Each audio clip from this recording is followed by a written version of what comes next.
understand about data communication and network.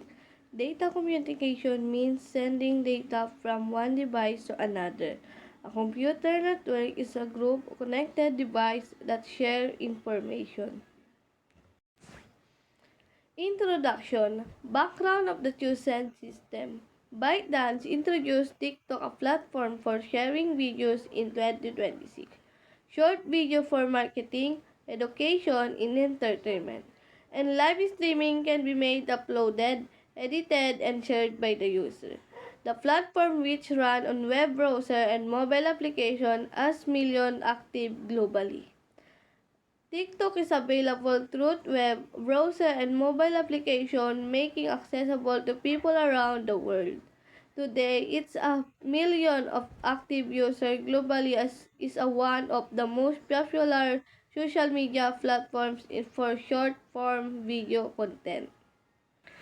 Purpose of the system. The primary purpose of TikTok's enable user to the system objective. TikTok main objective is allow user to make quick films and distribute them. Engage truth, share likes and comment.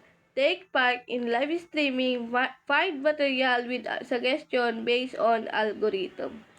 It designed with main objective of providing an easy interactive platforms for creating and short video.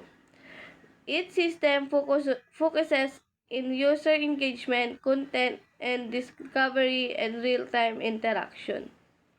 Reason of selecting of the scenario. TikTok was chosen because it is highly dependent on communication and networking technology. It involved real-time data transfer, cloud computing, video streaming, and networking. Therefore, it is a great case study of understanding computer concept. Description of the real scenario. How the system is used. The user records a video using a smartphone.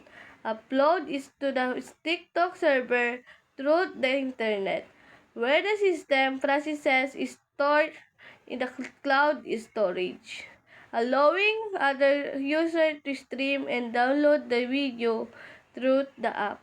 Who are the users?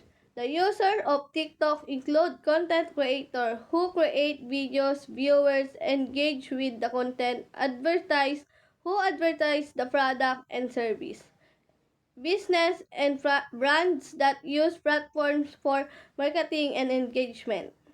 Types of data being transmitted. The TikTok platforms transmit various types of data, including video files, audio data, text like comment, caption, and message. Data communication and networking concept applied. Definition of data communication. Data communication is the exchange of digital data between two or more devices through wired and wireless network. Type of network use. LAN, MAN, PAN. TikTok primary use operates globally across the internet. A one wide area network because it's different countries and continents using the internet.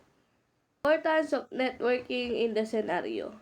Networking is important TikTok because enable global sharing, support real content, sharing time video streaming, allows in-time notification, messaging, and ensure synchronization between scenario and user worldwide. Computers network model OSI model layer involved. In TikTok data communication, all 7 OSI layers are involved: the physical layer, data link layer, network layer, transport layer, session layer, and presentation layer, and application layer. TCP/IP model layer involved.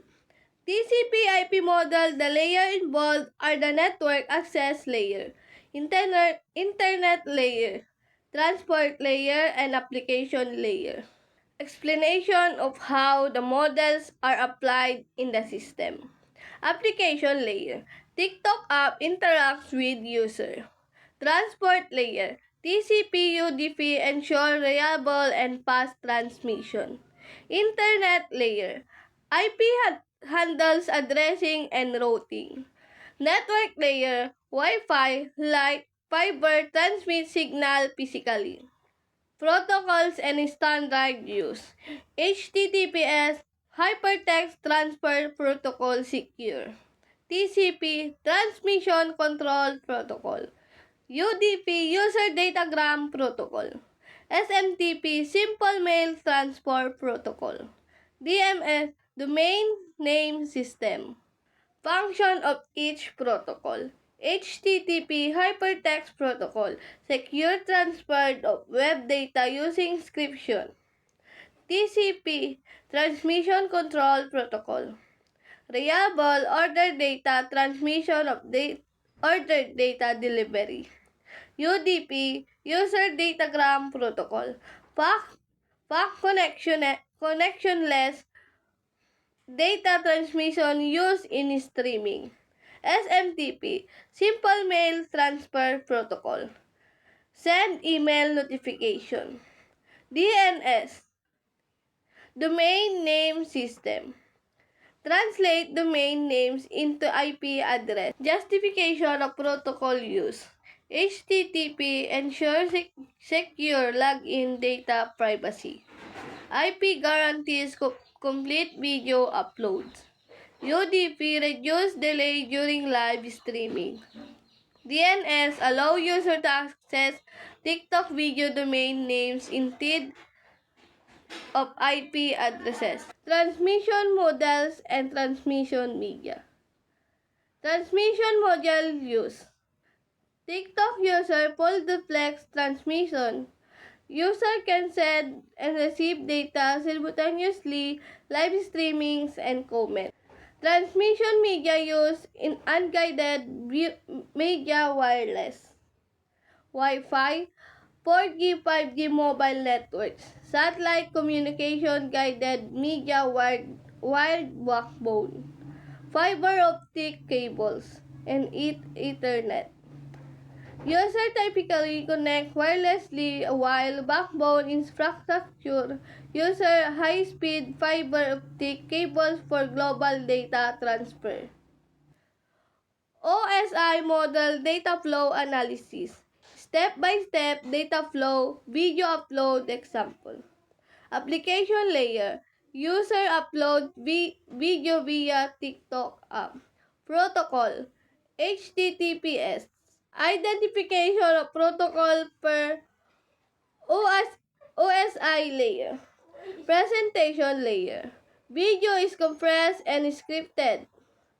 Session layer. Secure session is established between device and server. Transport layer. TCP breaks video into segment and ensure reliable delivery. Network layer. IP assigned source and destination address. Data link layer. Frames are created with MAC addresses. Physical layer. Bits transmitted and electrical light, radio, and signal. Network diagram. The mobile user center uploads a video through the TikTok app using the internet connection, such as Wi-Fi 4G, 5G, fiber, where the data passes through OSI layer. Application, HTTPS, transport, TCP, UDP, network, IP data link, MAC, and physical signal.